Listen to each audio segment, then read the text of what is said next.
हरे कृष्णा, राधे राधे। आप सभी का स्वागत है मेरे चैनल नीतूज हॉबीज में। आज है हरियाली तीज, तो आप सभी को हरियाली तीज की ढेर सारी शुभकामनाएं। हरियाली तीज भगवान शिव और माता पार्वती के पुनर्मिलन की याद में मनाई जाती है।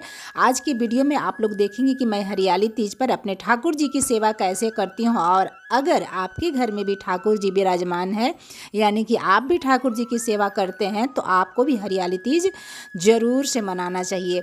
बांके बिहारी जी मंदिर वृंदावन में हरियाली तीज बहुत ही धूमधाम से मनाई जाती है। सुबह सवेरे जल्दी उठ जाना है। उठ करके ठाकुर जी को, जैसे डेली उठाने के बाद मैं ठाकुर जी को जल या दूध का भोग लगाती हूँ। तो आज के दिन भी, हरियाली तीज के दिन भी वैसे ही करना है। जल या दूध का भोग लगा देना है ठाकुर जी को। और उसके बाद थोड़ी देर बाद आप खुद हमें खुद नहा धो करके शुद्ध हो जाना है। उसके बाद हम ठाकुर जी का पंचामृत से अभिषेक करवाएंगे, या कच्चे दूध से भी हम अभिषेक करवा सकते हैं। उसके बाद फिर सादा जल से अभिषेक करवाएंगे, लेकिन जल में हम गुलाब जल और इत्र थोड़ा सा ज़रूर डाल देंगे, और इस सुगंधित जल से हम अपने ठाकुर जी का अभिषेक करेंगे। उसके बाद अच्छे से पोंछ करके ठाकुर जी को हम अच्छा सा श्रृंगार करेंगे। जैसा कि नाम ही है हरियाली तीज, तो इस दिन हमें ठाकुर जी को हरे कलर का वस्त्र धारण करवाना चाहिए।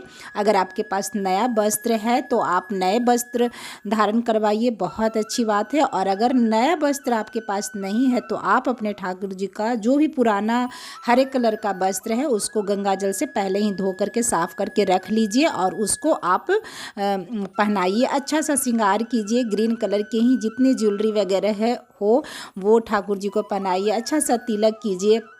आज के दिन इत्र सेवा जरूर देनी चाहिए ठाकुर जी को, क्योंकि हमारे ठाकुर को इत्र बहुत ही ज़्यादा पसंद है। हरियाली तीज के दिन घेवरे और दूध से बनी हुई चीज़ का भोग लगाना चाहिए, जैसे आप खीर, रबड़ी, ये सब बना कर के भोग लगा सकते हैं। और माखन मिश्री हमारे ठाकुर जी को बहुत ज़्यादा पसंद है, तो माखन मिश्री का भी भोग अवश्य लगाएं अपने ठाकुर जी को। और ऋतु के अनुसार जो भी फल मिल रहा है वो फल भी आप भोग लगा सकते हैं। हम तो लगाते हैं, जो भी जिस मौसम में जो फल रहता है उसका भोग लगा देती हूँ। और जो भी भोग आप ठाकुर जी को लगाते हैं ना, उस भोग में तुलसी पत्र नहीं डालना भूलिएगा। और आज का देखिए श्रृंगार, दर्शन कीजिए मेरे ठाकुर जी का, कितना अच्छा श्रृंगार हुआ है ना। और ये है डेकोरेशन, थोड़ी बहुत डेकोरेशन भी हरियाली तीज पे करना चाहिए। जहाँ पे आप ठाकुर जी की सेवा कर रहे हैं वहाँ पे हरा भरा डेकोरेशन थोड़ा कर देना चाहिए। जैसा कि नाम ही है हरियाली तीज, तो आप जैसे आम के पत्ते हो गए, अशोक के पत्ते हो, या कोई भी फूल के पेड़ के पत्ते वगैरह ला करके थोड़े बहुत अच्छा सा डेकोरेशन कर लीजिए, जिससे कि हरा भरा चारों तरफ हमारे ठाकुर जी के आसपास दिखे। श्रृंगार और भोग सेवा देने के बाद हम ठाकुर जी का आरती उतारेंगे, और आरती उतारने के बाद हम ठाकुर जी को थोड़ा सा रेस्ट करने देंगे। और उसके बाद फिर हम झूला, आज के दिन हरियाली तीज के दिन ठाकुर जी को झूला अवश्य झूलाना चाहिए। और झूले को भी हम अच्छा सा, देखिए, हम डेकोरेट कर लेंगे। जैसे कि वही पत्ते वगैरह से भी ही मैं अपने ठाकुर जी के झूला को डेकोरेट की हूँ, ताकि हरा हरा पूरा चारों तरफ दिखे। और उसके बाद ठाकुर जी को हम झूले पे बैठा करके झुलाएंगे। आप कुछ भी गाते हुए, ठाकुर जी का जो भी पसंदीदा गीत है वो गाते हुए ठाकुर जी को झुला सकते हैं। और जब झूला झुलाए ना, तो झूले पर जब लड्डू गोपाल जी को बैठाया जाता है ना, तो किसी चीज़ का भोग नहीं लगाना चाहिए। आप झूले पे बैठाने से पहले ठाकुर जी को भोग लगा दीजिए, और उसके बाद फिर झूले पे तब जा कर के बैठाइए, तब झूला झुलाइए।